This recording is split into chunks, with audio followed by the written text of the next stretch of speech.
Ó, dia 7 de junho começa a Copa do Mundo Feminina Bárbara Coelho lá na França. Você sabia que a primeira edição do torneio foi em 91? Muitas décadas depois, o futebol já ser o esporte mais popular do mundo, né, cara? Pois é. E no Brasil esse início também foi difícil. Uma história feita de preconceitos, proibições, injustiças, que aos poucos foi sendo modificada, mas que ainda está longe do cenário ideal. Conheça agora as pioneiras do nosso futebol. Já ouvi várias piadas assim, mulher macho. Mulher homem? Mulher macho? Sapatão, tá jogando bola, tá não sei o quê. Vamos tirar a roupa dela pra ver se é mulher mesmo e tal. Vai lavar uma louça, vai procurar uma cozinha pra lavar. Casa tá aqui, porque talvez em casa não tenha comida. A gente escutava, vai lavar uma roupa, isso é coisa de homem, né? Perna de pau. Tinha os caras que iam assistir o jogo de futebol feminino só pra te esculachar, né? Vocês acham que sabe jogar futebol? Futebol feminino não existe, futebol é pra homem. E outras coisas mais que a gente nem precisa falar.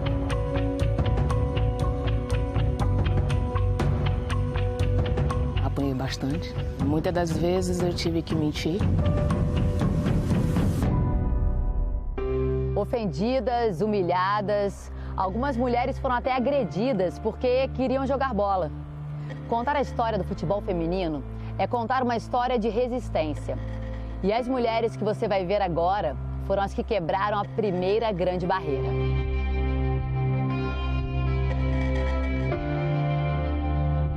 Desviar não era uma opção. Alguém tinha que enfrentar. O futebol feminino tem história desde 88. Então o pessoal, só agora, né? Eu vejo muito, parece que só existe 2004 para cá. Não, o futebol feminino existe há muito tempo e nós tivemos grandes jogadoras numa época muito mais difícil.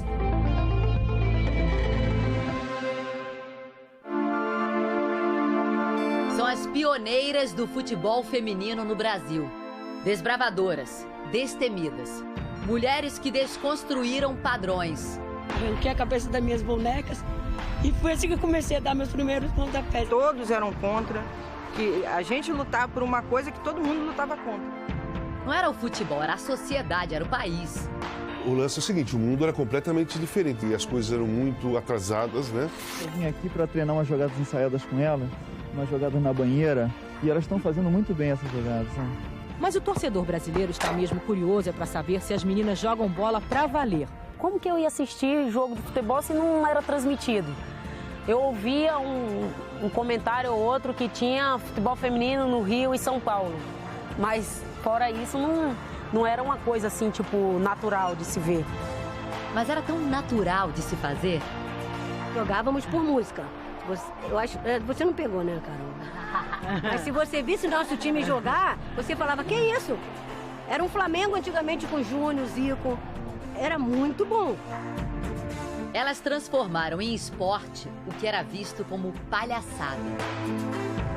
Nos primeiros registros, o futebol feminino aparece no Brasil como se fosse atração de circo. Até que o tempo foi passando e em 1941, um decreto-lei proibiu que mulheres praticassem atividades que fossem contra o que eles consideravam ser a natureza feminina. Não citava especificamente o futebol, mas estava subentendido que futebol não era coisa para mulher. Nem brincar de bola na rua era permitido a meninas. A justificativa, como aparece num artigo do jornal Folha de São Paulo de 1961, era: as mulheres têm ossos mais frágeis, menor massa muscular, bacia oblíqua, tronco mais longo e por isso menos resistente.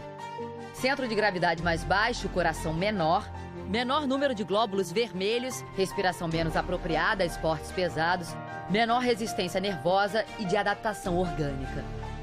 Foram 38 anos de proibição. Em 79, o futebol feminino deixa de ser proibido no Brasil, o que não significa que se desenvolve a modalidade, porque ele deixa de ser proibido, mas se ele não está regulamentado, você não pode jogar. Em 1982, para comemorar o encerramento de um festival de mulheres organizado pela atriz e produtora Ruth Escobar, foi programado um jogo feminino entre times de Rio e São Paulo. Esta é a primeira vez que elas jogam no estádio profissional. seria uma atração antes de um clássico do futebol masculino no Morumbi. São Paulo e Corinthians entrando e recebem uma carta da Federação Paulista falando, ó, não pode. Elas, não. Se o homem pode fazer comida em casa, que a mulher não pode jogar futebol. Quer dizer que é a mesma coisa, é um desenvolvimento que tá aparecendo. E nós soubemos que estava tendo esse problema de liberar ou não liberar o jogo. E nós demos algumas declarações, assim, para dar uma forçada. Declarações que nós não tínhamos o poder nesse dia. Como que a gente vai falar? Corinthians e São Paulo não vai jogar. Preocupados com o clássico, liberaram uma apresentação, com 20 minutos cada tempo, para não ter cara de partido oficial. Nós achamos absurdo. Não, a Federação Brasileira proíbe o jogo. Como proíbe, cara? Tudo você poderia argumentar. Agora, proibir? Proibir o quê, né? O que é proibir, né? Nada é proibido. Você sabe, você pode fazer tudo. Nada, essa palavra, como o Caetano já colocou, é proibido proibir. Eu digo, é proibido, proibido, é proibido, proibido, é proibido, proibido. No ano seguinte, em 1983, o futebol feminino foi regulamentado. E mais um pioneiro se juntou às pioneiras. Radar, clube em Copacabana, na zona sul do Rio de Janeiro.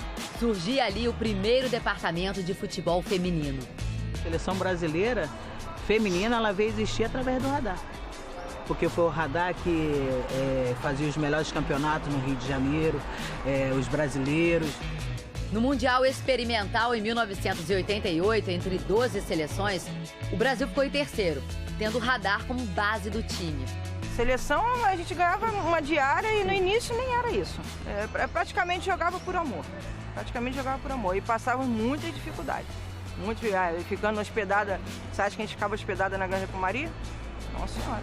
A gente ficava na Escola de Educação Física do Exército, ficava no Cefam, comendo o que os soldados comiam. Nós comíamos de quentinha, nós comíamos e dormíamos embaixo da árvore. Era a preparação para a primeira Copa do Mundo de futebol feminino, na China. Foi em 1991. Foi da zagueira Elane o primeiro gol de uma brasileira em mundiais, sobre o Japão.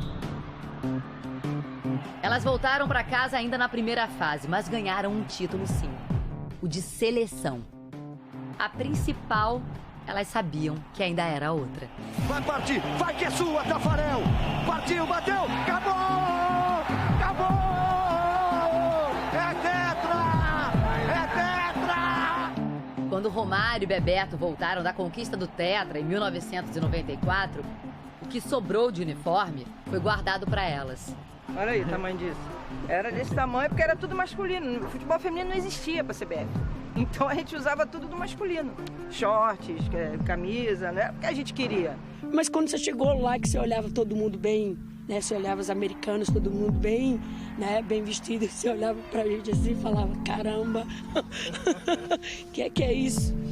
Mas falava que era, né? Foi uma das coisas que a gente teve também que aguentar, mas... Era o que a gente era, né? A gente era sóbria. Essa camisa aqui não foi à toa. Foi a paixão, foi o amor. E que era cuidada com carinho. Aqui cada um cuida da sua com bastante carinho, né? Já que a gente não tem mão na minha do profissional. Mas eram um time profissional. E com brilho a pouco de ser revelado. 1999, Mundial nos Estados Unidos. 7-1 no México, 2-0 na Itália, avançaram para as oitavas. Venceram a Nigéria nas quartas com um gol de Cici, que está entre obras-primas expostas em mundiais. Aquele gol, realmente, não tem como, né? Eu já era especialista em bater faltas, mas aquele gol, eu até vou dizer que realmente foi um dos mais bonitos, com certeza. Perderam na semifinal para os Estados Unidos, que jogavam em casa. Venceram a Noruega para terminar em terceiro, com um bronze. A primeira medalha de mulheres brasileiras numa Copa do Mundo oficial da FIFA. A nossa geração, tecnicamente, não vai existir igual. Daquele primeiro grupo. Você pegando uma Michael Jackson, uma Roseli, Formiga nem existia na época, né? Senira, Russa, Cebola. Um time que continua resistindo. Eu dou aula aqui, né? Eu trabalho nesse campo aqui, aí tem uma escolinha de futebol, né? Aí projeto social, E às vezes faço uns bicos de churrasqueira. Sou boa, hein? É boa? Sou boa. Eu fui motorista de ônibus durante 8 anos e hoje trabalho de táxi executivo. É minha profissão, né? Esse caminho de barreiras ainda é percorrido por Elane. Eu só tive essa opção de trabalhar de motorista de ônibus e eu sabia que eu ia sofrer preconceito, mas resolvi encarar como eu encarei o futebol feminino. Briguei por ser capaz de jogar futebol e depois ser capaz de dirigir um ônibus. Será que eu vou ter que terminar minha vida tendo que provar alguma coisa ainda?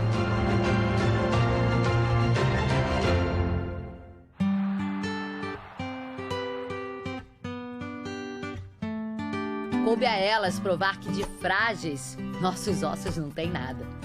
Que a resistência nervosa é tão feminina quanto masculina. Que a bacia larga gira com uma facilidade. E que o coração feminino é gigante. A nossa luta até hoje é para isso, né? A luta é para ser reconhecida, pelo menos as pioneiras, pelo menos ser reconhecida pelo que fez na época. A elas, a todas elas, muito obrigada.